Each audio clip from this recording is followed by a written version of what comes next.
Donc, c'est la même chose, c'est-à-dire m'asseoir, qu'est-ce qui ne va pas dans mon foyer? Qu'est-ce qui ne va pas dans ma famille? Dieu m'a fait ça un jour, en 98. C'est pourquoi je parle, c'est pourquoi j'ai commencé à étudier pour voir qu'est-ce que tout cela.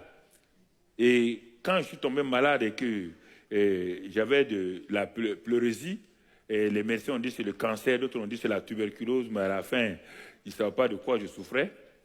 Et Dieu m'a dit, bon, il faut mettre de l'ordre dans ta famille, il faut mettre de l'ordre dans ceci, dans cela. Les anciens, je les ai appelés, j'ai demandé pardon, et maintenant Dieu dit, bon, appelle ta famille. Il dit, couche-toi dans le lit, mets ta femme et les enfants autour de toi, au bord du lit. Ne parle pas, pose une question simplement et écoute leur réponse. Tu sauras quelle sorte de mari ou de père tu es. Je prêchais, je voyais des miracles, je voyais des guérisons, je voyais beaucoup de choses.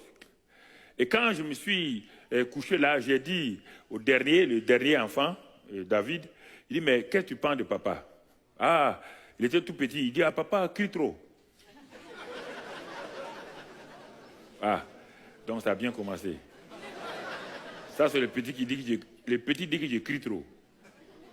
Bon, il a fini de parler, j'ai demandé à sa sœur, qu'est-ce qu'elle pense? Elle aussi, elle a parlé. Donc, les 4 enfants ont fini de parler. Quand les 4 enfants ont fini de parler, j'étais totalement trempé. Ah! Mais j'ai dit, ça, c'est fort, hein? Voilà comment il voit papa. Il m'aimait, mais comme c'est moi qui ai dit comment il me voit, ils m'ont dit, maintenant, j'ai dit aux enfants de partir, il restait le gros lot. Le gros lot, c'est qui? Bon, je me suis dit, bon, vaut mieux que ne pas la laisser trop parler. J'ai dit, tu as quelque chose à dire?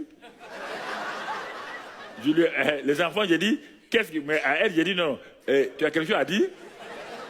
Elle a ri, elle a dit, bon, comme les enfants ont tout dit déjà, si j'ai dit ça, je crois que tu vas pas te lever. Quand j'ai échappé à ça, j'ai pu recommencer. Alors, quand j'ai pris ma Bible, je suis allé m'asseoir et j'ai dit, mais tiens, je me voyais un bon père, j'achète ça, je paye les scolarités des enfants, je prends soin d'eux, je leur donne à manger, à boire, mais ce n'est pas ça qui les intéressait. C'était, quand je venais, vous savez, j'étais réglo, c'est le lion, pas le lion de la tribu de Juda, hein. C'est le lion qui est rentré dans la maison. Quand j'arrive, alors, pourquoi le sac ici? Prends ça, accroche ici, là, tout le monde. Quand ils entendent ma voiture, tout le monde court.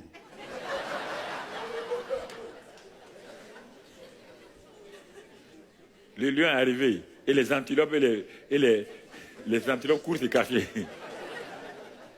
Alors, donc, je me suis dit, Seigneur, oh là, Seigneur, aide-moi. Vous comprenez? Mais c'est à travers la Bible que j'ai vu ce que je suis. Un père qui avait des sentiments pour ses enfants, qui les aidait, mais qui n'obéissait pas à ce que Dieu dit.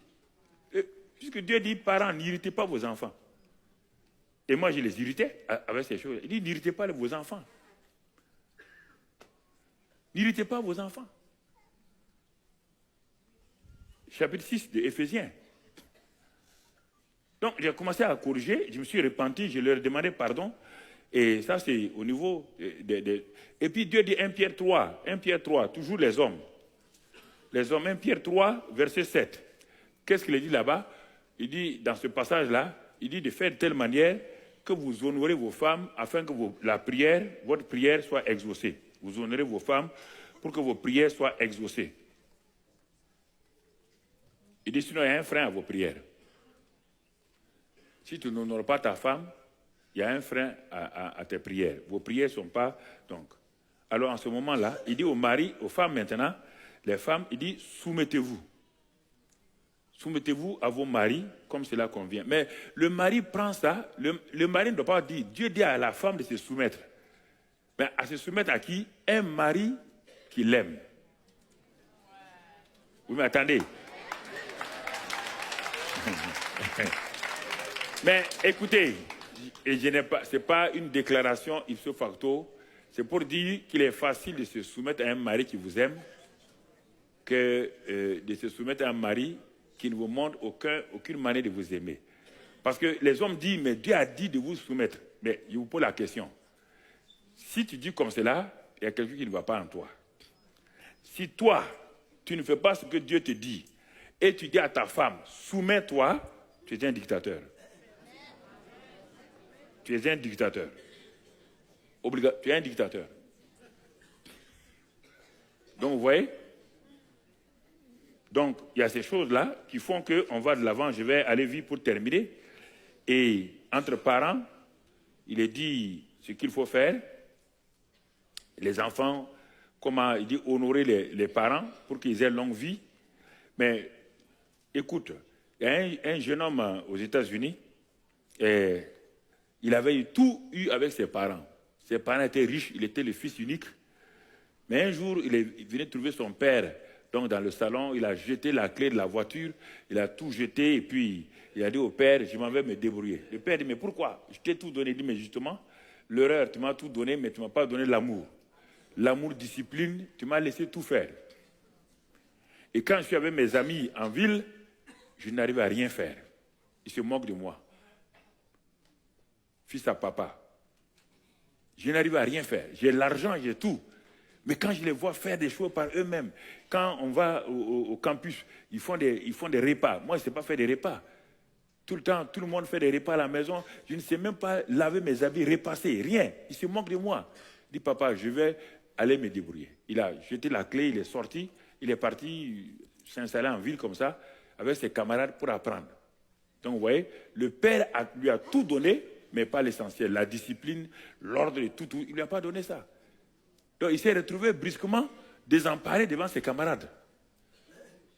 Donc, ça, c'est des choses importantes. Et on va faire les prières.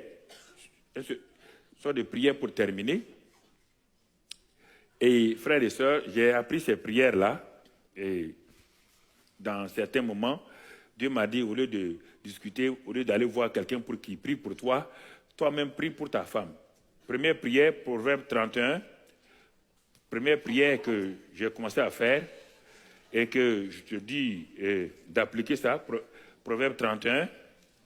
Regarde ce que la parole de Dieu nous dit dans ce passage. C'est la femme vertueuse. On la décrit ici. Mais un mari, si tu vois que ta femme, tu dis qu'elle n'est pas vertueuse, pourquoi tu ne pries pas pour elle de cette manière-là? La Bible dit au verset 10, il est dit, écrit, qui peut trouver une femme vertueuse? Elle a bien plus de valeur que les perles. Seigneur, moi, en tant que mari, je te remercie. Tu dis que celui qui trouve une femme a trouvé le bonheur. Merci pour cette femme-là. Seigneur, est une femme vertueuse. Et je donne à cette femme plus de valeur. Et mon cœur de mari a confiance en elle. Tu appliques ça sur ta femme. Et tu continues à travailler, à parler. Tu continues à la valoriser. Et tu pries avec ces passages-là, jusqu'au verset 31. Tu appliques ça à sa vie. Et de temps en temps, quand vous êtes là, tu tapes sur ses épaules, femme vertueuse. Tu tapes sur ses épaules, femme vaillante. Tu tapes sur ses épaules. Parce que les femmes, il y a le langage d'amour qui est un langage très important. Le langage d'amour, la femme aime qu'on touche ses épaules, qu'on lui dise, qu'on la valorise. Il y a le langage d'amour, il y a les actes d'amour, simplement. Et lui parler. C'est ça, le langage d'amour, tout est écrit ici dans Proverbe 31. Lui parler, lui dire quelques mots simplement, elle est contente. Il y a une femme, il y a un pasteur en brousse là-bas, comme on le dit chez nous, dans le village. Vraiment, c'est un gars très bien. Vraiment, il est un de nos modèles. Il est plus âgé que moi maintenant, mais il était un de nos modèles. Il ne parle pas français, mais il lit la Bible en Djoula. Mais c'est un gars très calme, très doux. Il aimait valoriser sa femme. Un jour, sa femme, bon, ils n'ont pas de machine à laver et tout. Sa femme lave ses habits avec des seaux. Elle a lavé les habits là. Et elle a pris, elle a mis sur les cordes, comme on fait en Afrique, au village. Elle a mis sur des cordes pour ça sèche. Le mari était assis tout juste sous le hangar. Il lisait sa Bible. Quand la femme a fini, Le mari a regardé sa femme et dit, mais c'est une femme extraordinaire. Tu as lavé mes habits comme cela. Il a commencé à bien parler de sa femme. Sa femme était tellement contente qu'elle est partie ramasser les habits et les laver encore.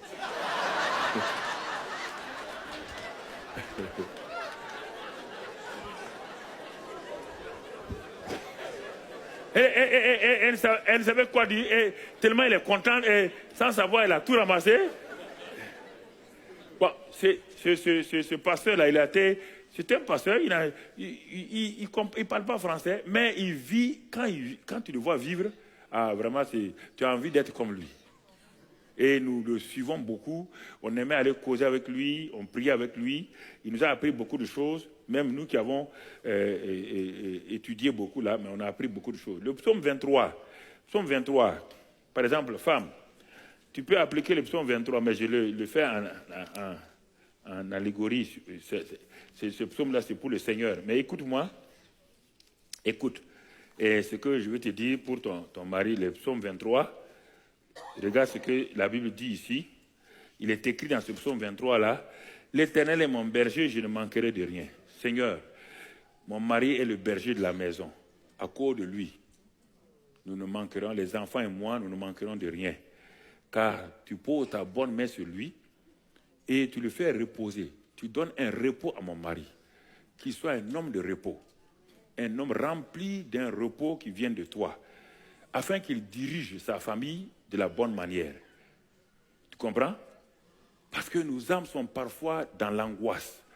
Qu'il ne soit pas un tourmenteur d'âme, mais que mon mari soit un restaurateur de nos âmes, par ses paroles valorisantes, par ses actes.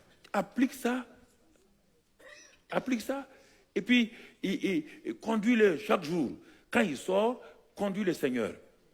Dans son travail, conduis-le dans tout ce qu'il entreprend.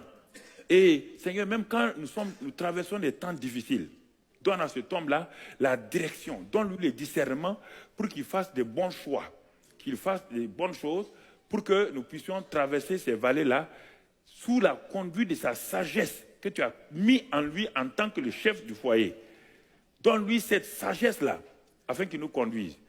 Et quand il y a des ennemis qui sont là face de nous, oins-le spécialement. Donne-lui le courage de prendre position devant les choses qui peuvent tourmenter. Il est en ville, on ne sait pas ce qu'il fait. Il peut faire des compromis. Seigneur, aide mon mari, afin que devant ces situations-là, tu dresses devant lui une table en face de ses adversaires, au service, au bureau. Donne-lui de rester ferme. Donc, tu appliques ce psaume-là, et chaque fois, et tu dis, tu oins d'huile, et puis, Seigneur, afin que le bonheur et la grâce nous accompagnent tous les jours, notre famille. Afin que la grâce de Dieu nous accompagne. Prie pour ton mari comme ça,